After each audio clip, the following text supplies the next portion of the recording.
Et on commence par l'image du jour. Lance Armstrong plus fort que jamais, ici en bleu, qui double comme un bolide Jan Ullrich, l'un de ses principaux rivaux. Lance Armstrong, déjà victorieux, vous le savez, de 6 Tours de France. Aujourd'hui, coup de force, une nouvelle fois, de l'Américain, très impressionnant. Nous sommes en direct de Noirmoutier. Bonsoir, nous sommes en Vendée pour le départ du 92e Tour de France. 3600 km, 189 coureurs. Et parmi tous ces coureurs, l'un s'est dit sapristi, c'était David Zabriskie, un Américain de 26 ans. Sapristi, si je gagnais aujourd'hui, il a réussi son pari. David Malard. Il est 16h19 sur la route du Tour. David Zabriskie, américain, ne le sait pas encore, mais il va remporter la première étape de l'édition 2005.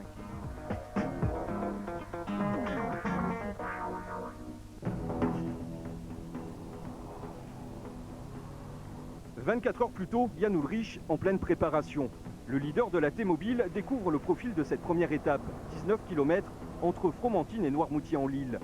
Oubliez le traditionnel prologue, cette fois, les coureurs sont confrontés à un véritable chrono.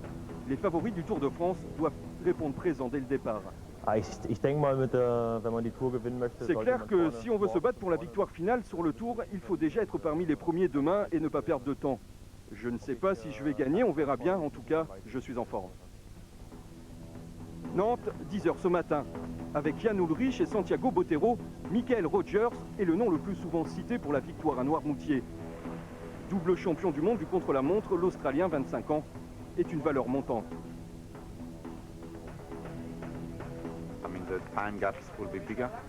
Les écarts seront plus importants que d'habitude.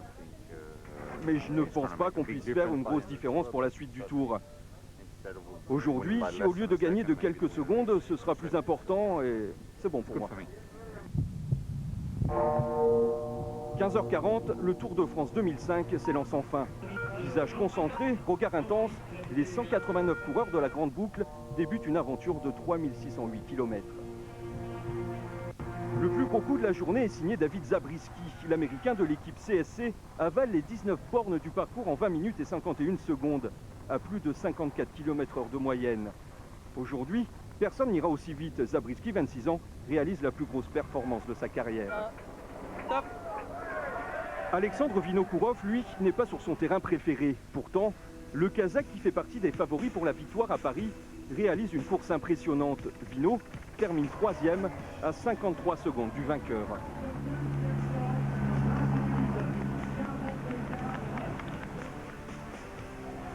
Si Vinokourov a fait mieux que prévu, Michael Rogers, lui, a déçu. Tout comme Santiago Botero, le Colombien, ou Bradley McGee, l'autre Australien. Les trois hommes se classent au-delà de la 15e place. L'image du jour restera le duel à distance entre Lance Armstrong et Jan Ullrich. Les deux grands favoris du Tour de France sont les deux derniers à s'élancer.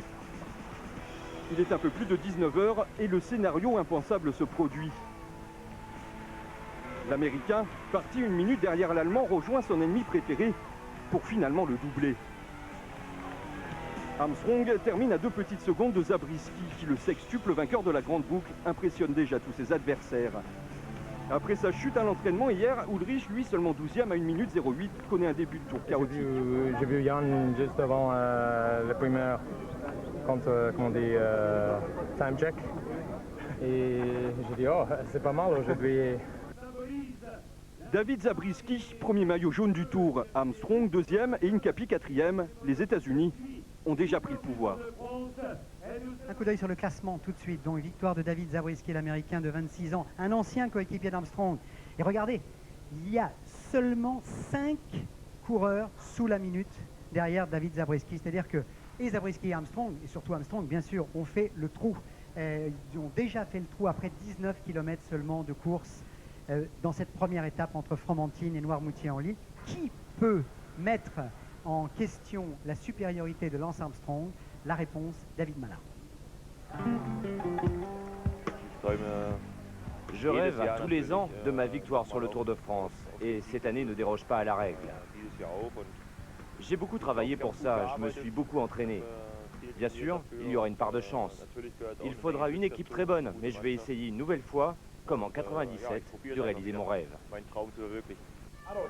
Comme chaque année depuis 1999, Jan Ullrich sera encore l'adversaire numéro 1 de Lance Armstrong. Cette saison, le coureur de la T-Mobile n'a connu aucun contretemps dans sa préparation. Pas d'ennui physique, aucun problème de poids. Il y a 15 jours sur le Tour de Suisse, l'Allemand s'est offert un test concluant. Ullrich peut également compter sur une équipe redoutable avec Andreas Klöden, deuxième du Tour l'an dernier, et Alexandre Vinokourov, troisième en 2003. Vino, je suis très content de l'avoir à mes côtés, car il est vraiment très fort. Il l'a prouvé sur le Dauphiné. Et je vous dis, je suis vraiment heureux qu'il soit là à mes côtés dans l'équipe. Parce que vous savez, je pense qu'on peut bien évoluer ensemble pour essayer de détrôner Lance Armstrong. Je peux vous dire qu'on ne sera pas trop de deux capitaines. Absent de la grande boucle en 2004 à cause d'une blessure, Vino est de retour avec de grosses ambitions.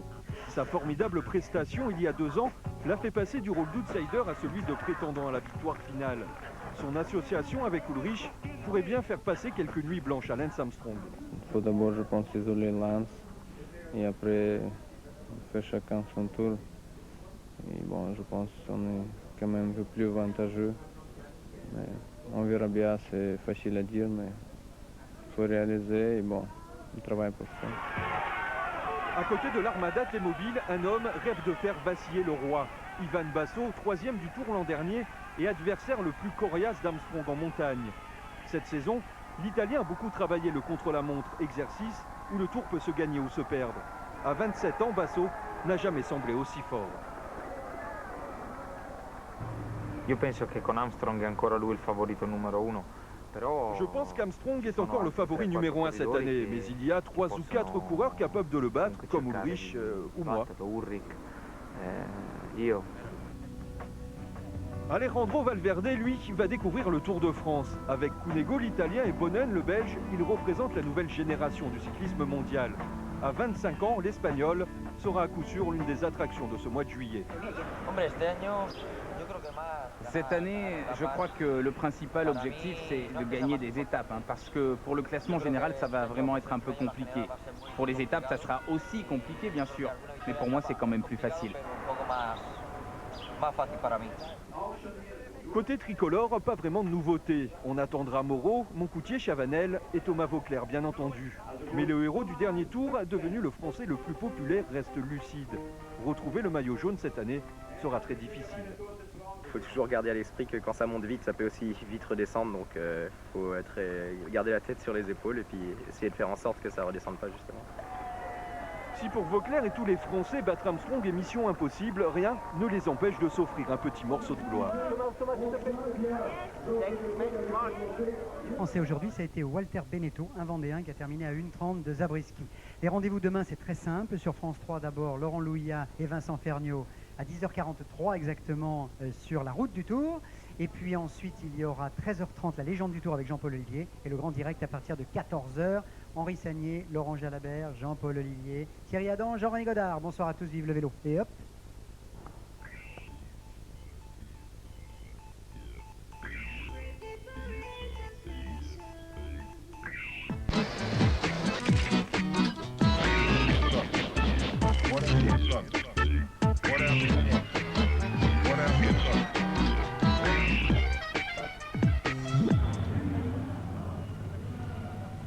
Et la première image de ce premier journal du Tour, c'est la victoire de Tom Bonnen ici à Tours pour la 3e étape entre la Châtaigneraie et Tours, 212 km.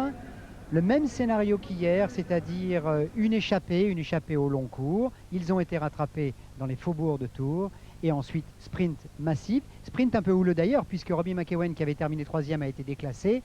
Bref, Tom Bonnen est le meilleur sprinter en ce moment et l'Américain David Zabriskie conserve le maillot jaune. Le résumé, David Mallarme. Il est 17h05 sur la route du Tour. Tom Bonnen, 24 ans, 1m92 et 80 kg, remporte sa 2e étape d'affilée.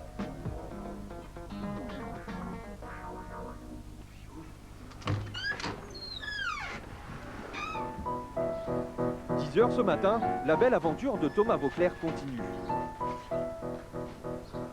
Bonjour. J'ai pas dormi avec quand même. J'ai pas dormi avec, mais c'est vrai que ça... je suis content, au moins pour une journée, de mettre le maillot à poids. Un an après avoir passé 10 jours avec le maillot jaune sur le dos, Thomas s'est trouvé une nouvelle tunique.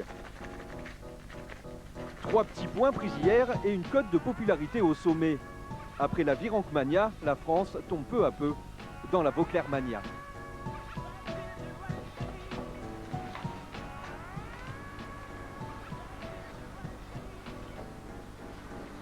J'ai jamais vu la tactique pour coller les dossards.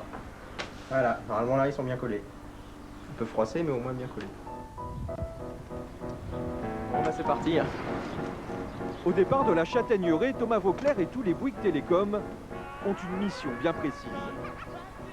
Aujourd'hui, on va pas parler du final, on va parler du départ. Donc moi ce qui serait bien c'est qu'on ait vraiment envie d'aller chercher les points de Pouzauges et après arrivera ce qui arrivera, une petite échappée qui sera faite sans doute par des gens qui auront 0 point. Kilomètre 22, la côte de Pouzauges est en vue. Les coureurs de Jean-René Bernaudot roulent en tête, Thomas Vauclair bien calé dans les roues.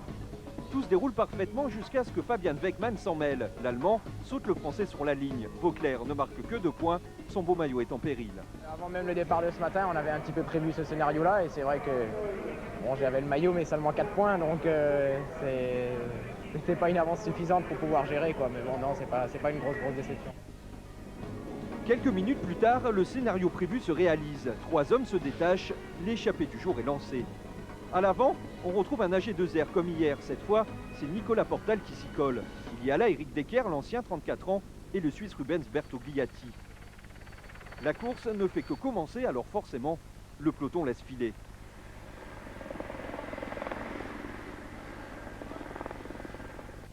Devant, les 3 fuyards s'entendent à merveille. Au kilomètre 90, leur avance est de 5 minutes et 30 secondes. Ce sera l'écart maximum. Tous les 3, on savait bien qu'il y avait de grandes chances que ça n'allait pas au bout, c'était évident. Donc il n'y avait pas besoin de se tirailler tous les 3 ensemble. Il y avait, je pense que c'est 2 garçons très intelligents qui ont du métier, donc on a tous bien roulé. Et bien entendu, cela ne va pas suffire, car lorsque les équipes de sprinteurs se mettent à rouler, les cars font à vue d'œil. Si pour la victoire finale, un sprint massif semble inéluctable, reste le suspense pour le maillot à pois. Malgré un barreau d'honneur des coéquipiers de Thomas Vauclair, la partie est perdue. Eric Decker remporte les 2 derniers grimpeurs. À lui, les honneurs du podium. Il y a une 45 et qu'on ne peut pas rentrer, vous avez essayé, basta, et puis c'est tout. Hein. Fallait essayer, tant pis, c'est pas grave, il aurait fallu que l'écart soit un petit peu plus faible, il était encore important. On a essayé, tant pis, c'est pas grave, vous laissez. Portal et Decker qui ont lâché Bertogliati se font finalement reprendre à moins de 3 km de l'arrivée. L'avenue de Gramont offre un sprint royal et comme hier, c'est la fusée Tom Bonnen qui l'emporte. Le Belge, plein centre de l'écran, s'impose sans discussion devant Peter Vrolich, l'Autrichien, et Stuart O'Grady, l'Australien. Je pars mon sprint ensemble avec Robbie. J'ai vu ça et je pense lui un petit peu derrière moi avec O'Grady, un peu de casino. Mais je gagne, ça c'est important. Pendant que Tom Bonnen savoure son 2e succès en 2 jours, Robbie McEwen, lui, est déclassé. À trop vouloir jouer des coudes, l'Australien perd des points précieux pour la conquête du maillot vert. À 24 ans, Tom Bonnen s'offre sa 2e victoire d'étape d'affilée, sa 4e en tout sur le Tour de France. Le Belge devance donc Vrolich et O'Grady. Le premier Français, Anthony Gélin, se classe 8e. Au général, pas de changement, David Zabriskie est toujours leader devant Lance Armstrong. En attendant, le grand rendez-vous de demain entre Tours et Blois. Merci David. Moi je voudrais saluer l'un des plus courageux, sinon le plus courageux du Tour en ce moment. Il s'appelle Samuel Dumoulin, c'est le dossard numéro 204. Samuel, vous êtes tombé hier fortement à 800 mètres de l'arrivée. C'est vrai que j'ai été victime de malchance. Hier je suis tombé 2 fois en fait, une fois à 40 km et puis une fois dans le final à 800 mètres de l'arrivée. C'est vrai que ça roule toujours très vite à ce moment-là. Et je suis tombé assez lourdement. Heureusement, personne n'a été entraîné avec moi, donc ça n'a pas amplifié le phénomène. Mais bon, c'est toujours assez traumatisant. C'est terrible, surtout au début du tour, comme ça, alors qu'on sait qu'il y a la montagne qui va arriver. Il y a 3600 km à parcourir. On peut voir votre coude, parce que vous avez été touché. Bon, les genoux, c'est plus compliqué. Le coude, là, parce que vous sortez du massage, regardez, il est enflé complètement. Et en plus, ça, c'est la blessure de l'année dernière. Je ne sais pas si on la voit, si on va la voir. Regardez ça. Et vous allez faire le tour avec ça. Pas le choix. Hein. Il faut, hein. C'est le courage. C'est vrai que c'était un petit peu la malchance parce que ça recommençait comme ça s'était fini. Donc l'année dernière, après ma chute, quand j'avais heurté le chien, j'avais été obligé d'abandonner. Et donc là, c'était un petit peu dur dans la tête et de retomber hier dès la deuxième étape. Ouais, tout à fait. Chapeau, chapeau, chapeau. Vraiment pas facile. Marie-Christelle Maury avec Chloé Cormery sur la route du Tour, dans les coulisses et surtout pour l'ambiance parce que la Vendée, les Vendéens ont été formidables.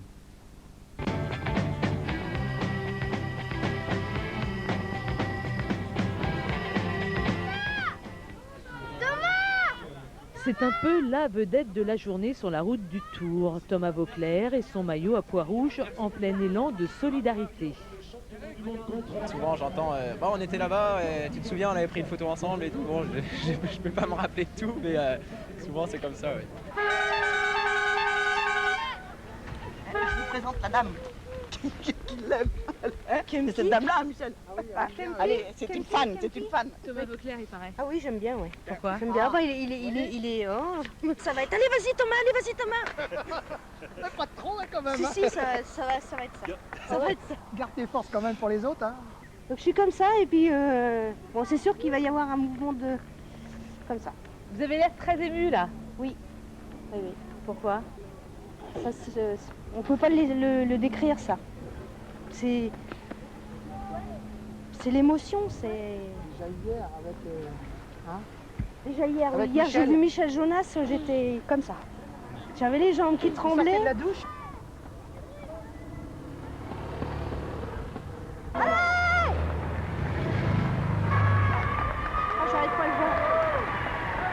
J'arrive pas à le voir, il y a trop de couleurs. Allez. Je sais pas où il est, je sais pas où il est. Ah, je sais pas où il est. Je l'ai pas vu. Si on voit Thomas Vauclair, qu'est-ce qu'on lui dit de votre part?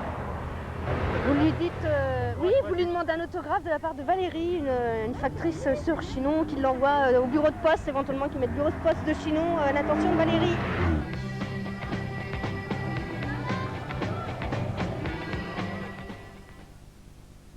Demain, la 4e étape, ce sera très spectaculaire puisque c'est le contre-la-montre par équipe. Il y aura 67 km et demi entre Tours et Blois.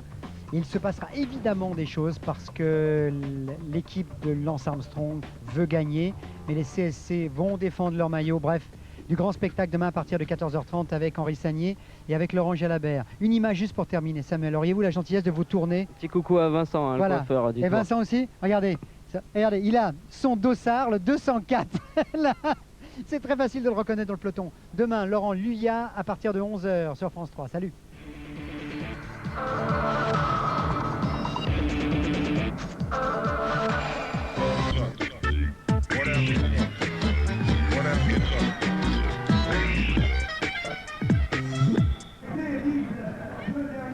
Et d'abord, l'image du jour pour ce journal du Tour. La chute de David Zabriskie, l'Américain qui portait le maillot jaune à quelques centaines de mètres de l'arrivée pour une cause encore inconnue. Il tombe et son équipe termine seulement deuxième de ce contre-la-montre par équipe. C'est un des faits marquants de la journée. Bonsoir, donc journal du Tour depuis le château de Cissé dans le Loir-et-Cher, magnifique. Il a reçu Charles VII et Louis XI, et il reçoit aussi le Tour de France avec l'équipe du Crédit Agricole en particulier, qui a terminé 6e, première équipe française. C'est une très belle performance. Les deux faits marquants, la chute du maillot jaune et puis Lance Armstrong en jaune ce soir. Le résumé, David Malarme. Il est 17h20 sur la route du Tour. L'équipe Discovery Channel impose sa force, Lance Armstrong et le nouveau maillot jaune.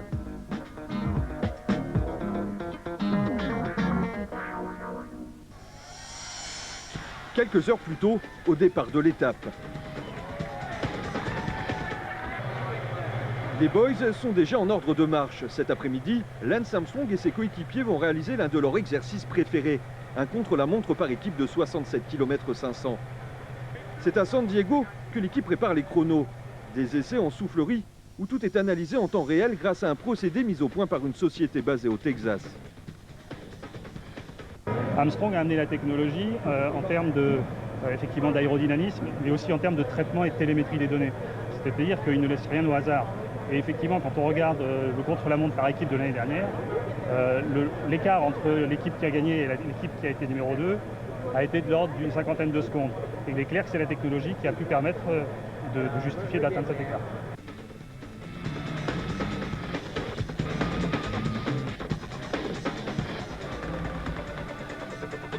« 14h20, la concentration est à son maximum. Les 21 équipes du Tour de France se lancent dans un numéro redouté par beaucoup.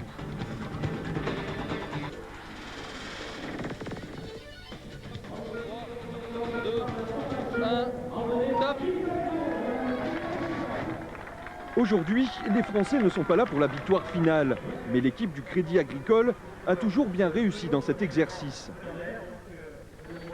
Christophe Moreau, Torouchov et leurs coéquipiers réalisent une très bonne performance. Allez les mômes, ça va bien, on continue. Des relais courts là-bas. Le Crédit Agricole se classe 6e à 1 minute et 41 secondes des vainqueurs.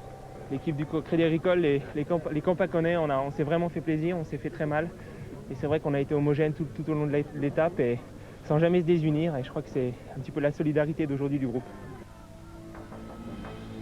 Les Phonak de Santiago Botero et Floyd Landis, eux, attendaient sûrement un peu mieux de leur après-midi.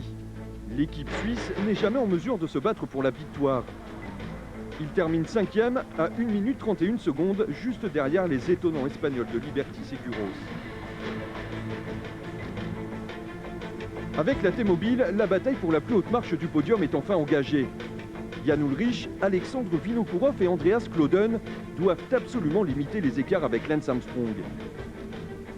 Parti très vite, les Allemands faiblissent un peu sur la fin.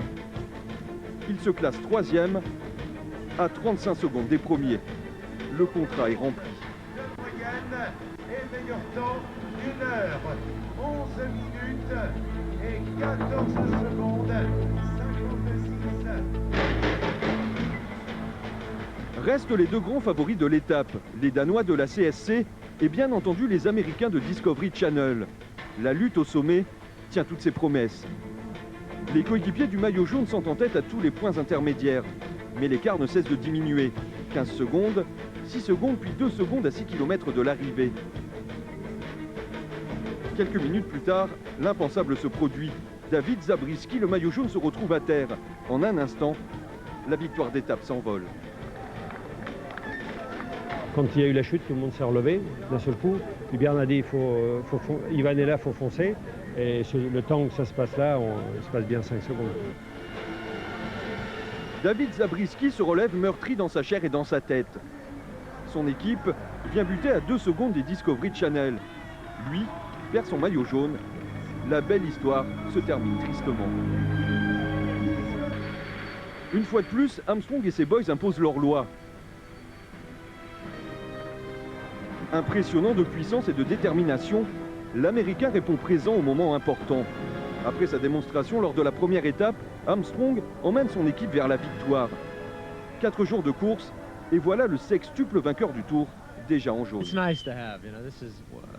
C'est sympa de l'avoir, pour moi c'est toujours un plaisir. C'est l'un des plus beaux symboles du sport mondial. D'avoir le maillot jaune sur le dos, c'est quelque chose de spécial.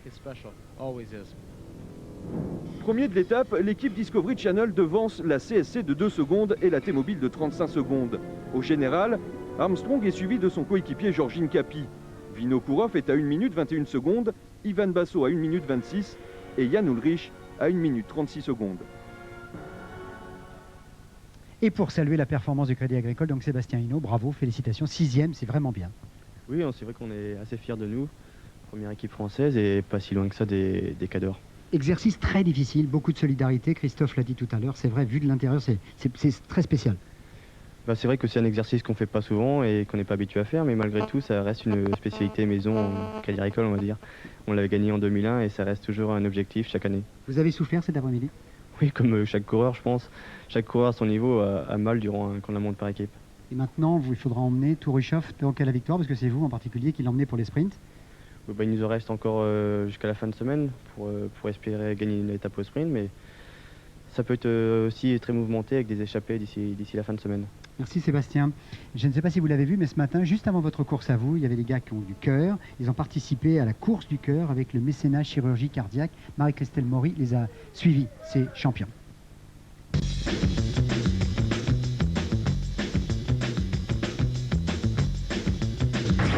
Qui est le vrai cycliste? Qui? Normalement, c'est les gens qui se rasent les jambes. Là, Jean Bonneau du sud-ouest. Jean Bonneau du sud-ouest bien rasé. Et là, Jean Bonneau de Tours avec des poils longs comme ça. Voilà. C'est un élan du cœur, une course de la bonne action. Sportifs, cyclistes, comédiens sur un vélo pour aider des enfants au cœur malade. On a besoin d'argent bien sûr parce que l'association paye les frais médicaux et vous imaginez qu'ils sont élevés dans une chirurgie de ce type très spécialisée. Le plus affûté Giroud. C'est Giroud qui a roulé où? Je sais pas si cet angle est favorable. Allez, on y va. Allez, on y va. J'arrive.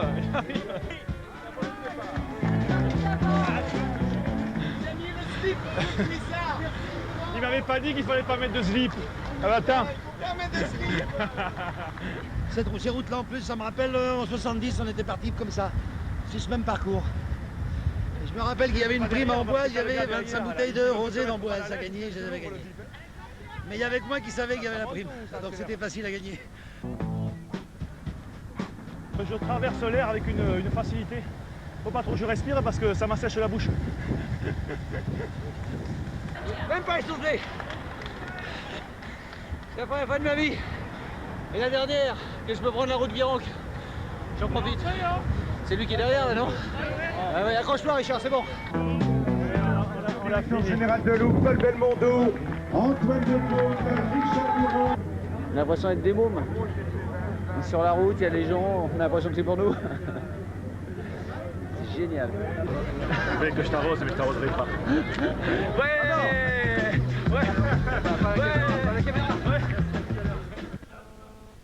Et l'année dernière, plus de 25 enfants du tiers-monde ont pu être opérés de malformations cardiaques grâce à l'argent récolté sur le Tour. Demain, donc, nous serons entre Blois et Chambord, pardon, Chambord et Montargis. Chambord et Montargis, donc 183 km, voilà. Mais surtout, évidemment, il y aura une spéciale, émission spéciale, 3h du matin d'abord sur France 2 avec la délégation française à Singapour. Et puis à partir de 8h30 avec Daniel Bilali en édition spéciale pour les Jeux. Décision 13h30. Bonne soirée.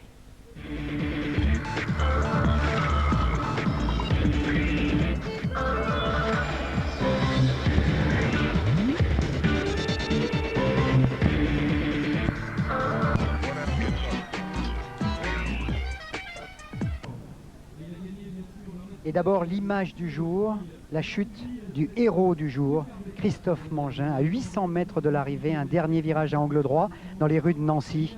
Et Christophe Mangin glisse et tombe.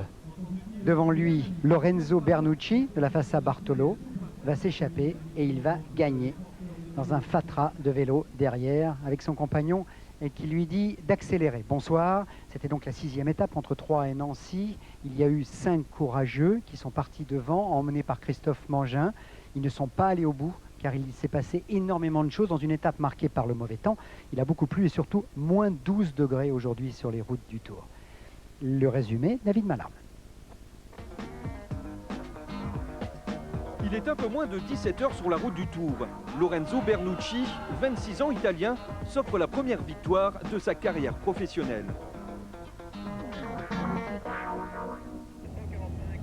Le premier en action entre Troyes et Nancy quelques heures plus tôt est un régional de l'étape. Christophe Mangin, 37 ans, s'échappe après seulement 23 km de course. Christophe, t'en as 2 à 10 secondes. Postuma, Rabobank et Gélin de chez Bouygues. Et le peloton est à 20 secondes. T'insistes encore un petit peu et je te donnerai les écarts. Un homme, puis 5 en tête, lorsque Mangin est rejoint par Jan Kirsipou, l'Estonien, Karsten Kroon, le Hollandais, Mauro Gerosa, l'Italien, et Stefano G, le Français. L'échappée du jour est partie. Derrière, bien entendu, le peloton laisse filer. Pour la première fois de la semaine, la pluie vient s'en mêler, alors prudence.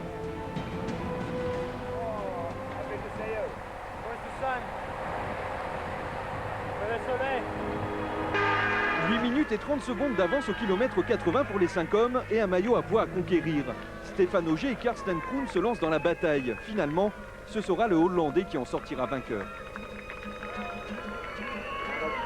Je me suis bien battu, mais non, pas trop déçu. J'ai fait une erreur tactique au deuxième sprint. J'ai lancé le sprint beaucoup trop loin, donc bon, mais c'est comme ça. Il reste moins de 70 km de course et là, plus question de rigoler. Les équipes de sprinteurs prennent les choses en main. Comme depuis le début du tour, l'échappée va être reprise. Mais pour Christophe Mangin, qui habite à 15 km de Nancy, impossible de se résigner. Dans la côte de Marron, le Vosgien tente un ultime barou d'honneur. Allez Toto, te retourne pas, pense à ta femme et à tes filles, allez! C'est maintenant! C'est maintenant! Je veux tout le monde devant les gars, tout le monde devant, hein! Il y a Toto qui est parti pour la gagne, allez, allez les gars, tout le monde devant!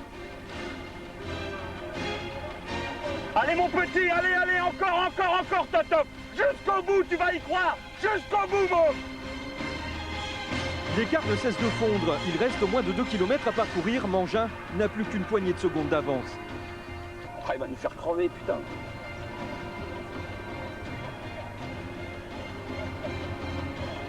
Encore petit, encore petit, ça va le faire, ça va le faire. Allez mon petit. Dans le dernier virage, le Français se retrouve à terre. Chute. Oh merde. Dans sa chute, Christophe Mangin entraîne tout le peloton. La Française des Jeux a côtoyé le paradis. Le rêve de l'équipe se retrouve anéanti. C'était chez moi, donc j'en avais envie, mais ça n'a pas réussi. C'est pas grave, on va arriver dans les Vosges, c'est la Chigné. On va remettre ça. Je suis triste pour lui, vraiment triste. C'est pas souvent que je pleure, mais là... Il méritait pas ça. Les deux seuls à avoir évité la chute sont l'Italien Lorenzo Bernucci et le Kazakh Alexandre Vinokourov. Bernucci résiste jusqu'au bout à Vinokourov pour s'offrir sa première victoire chez les professionnels. Bernucci premier, Vinokourov deuxième, l'Allemand Robert Foster prend la 3e place. Au classement général, la bonne affaire est pour Vinokourov qui reprend 19 secondes à Lance Armstrong, freiné par la chute à l'arrivée.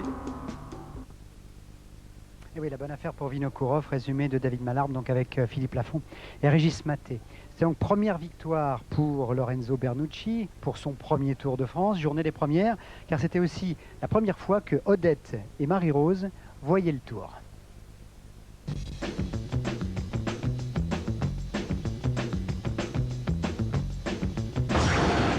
Odette, regarde.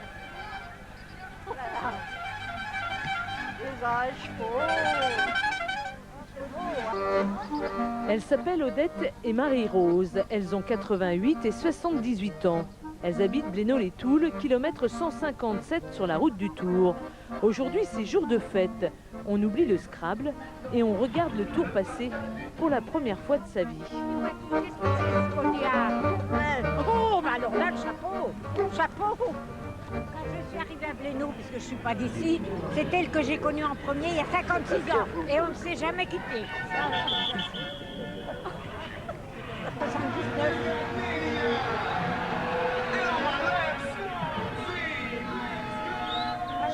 Je ne pensais pas que c'était si important. C'est presque émouvant, hein, je trouve.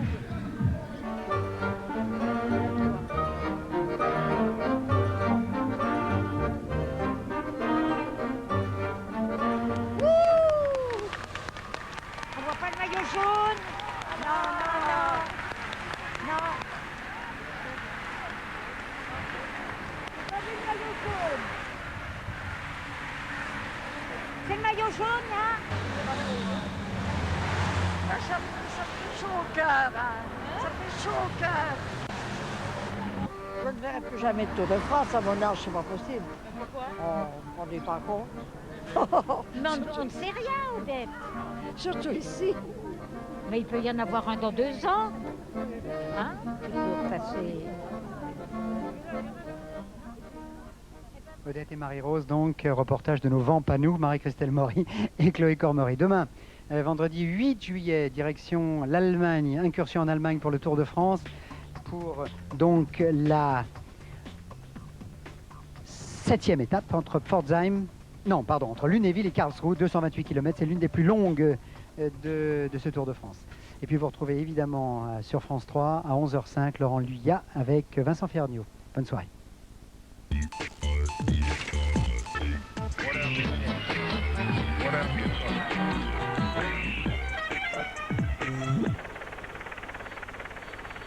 Et l'image du jour pour commencer ce journal du Tour, c'est la minute de silence ce matin à Lunéville, en mémoire des victimes des attentats de Londres hier.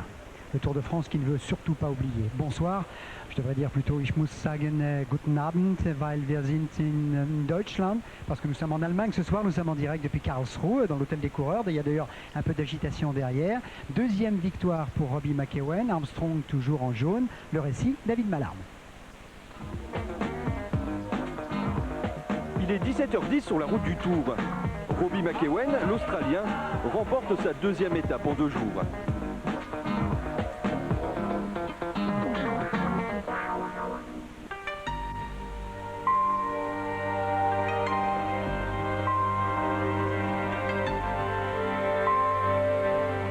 Penser, on l'a refait plusieurs fois, mais malheureusement il y a toujours la chute et ça se passe comme ça. Bon. 10 heures ce matin à Nancy.